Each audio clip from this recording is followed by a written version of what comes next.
All right, so the first thing that you're gonna do is figure out where you want your highlight to be. It can certainly be in the middle, or if you want it to be in the corner, doesn't really matter.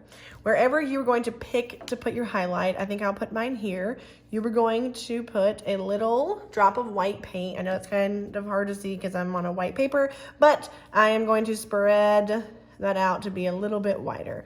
Next, I'm going to take a literal tiny little droplet to start to mix in here. Okay, then I might need to add a little bit more white paint.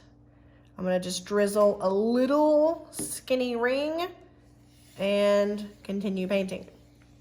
I am painting around and around.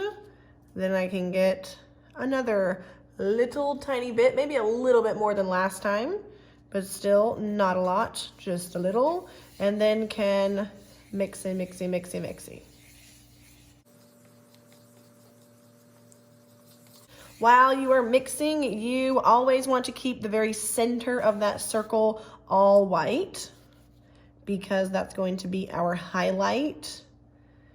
Okay, I might add a little bit more white paint all the way around.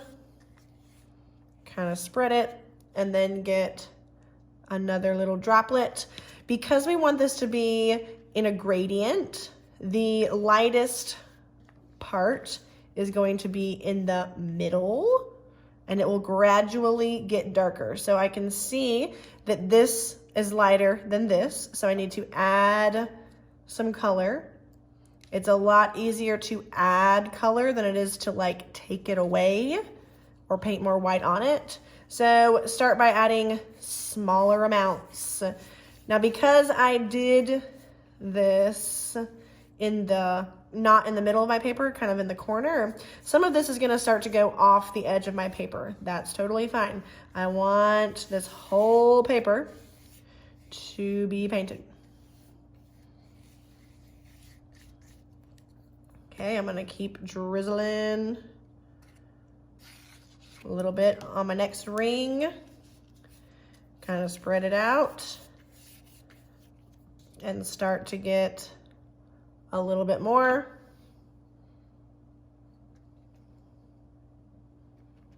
I want it to be getting darker gradually.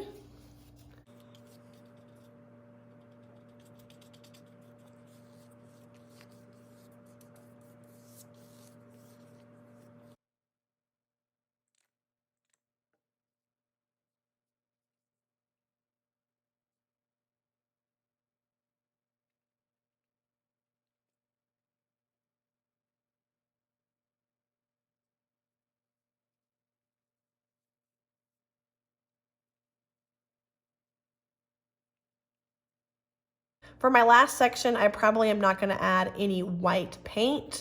I'm just gonna use whatever white's kind of left on my brush and then just the paint from my cup because that's gonna be the darkest.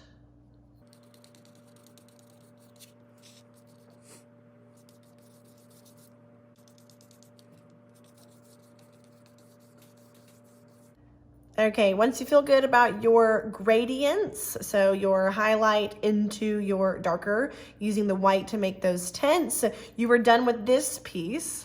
So what you can do is just kind of scooch it over to the side. You can keep it on the same messy mat and you will get a clean piece of paper. And then let's just fold that one in half.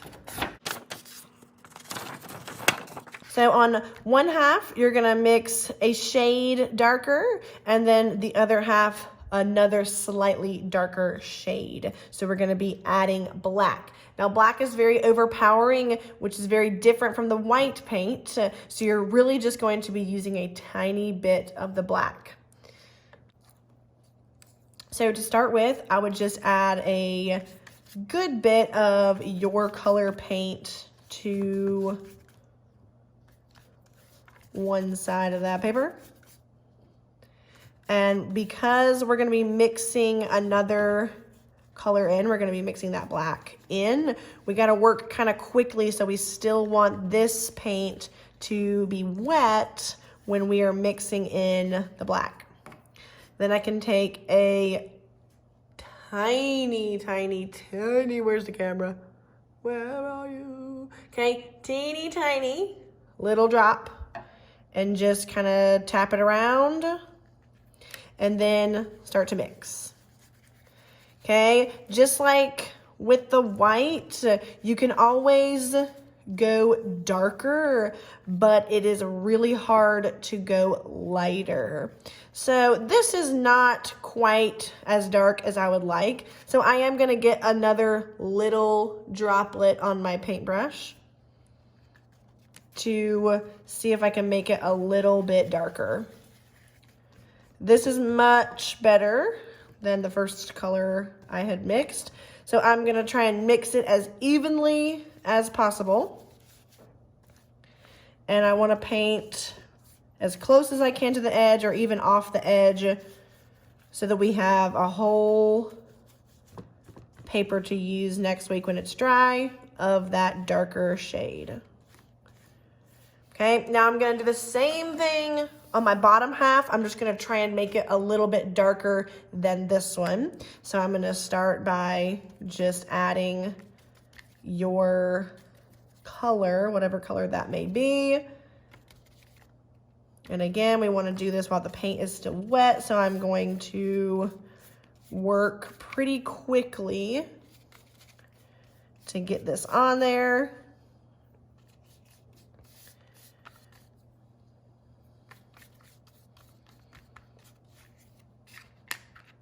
And then use a little bit more this time. You can kind of see that.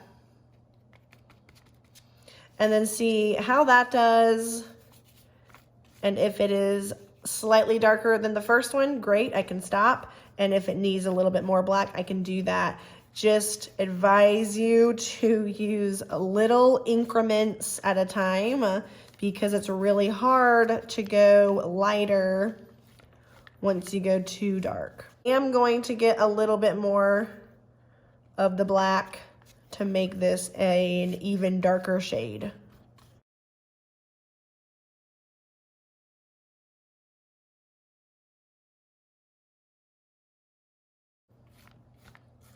All right, and now I do think that that one is darker than the first one. So I'm gonna go ahead and stop here. So by the end of class, you will have your tints mixed with white in a circular gradient on one paper.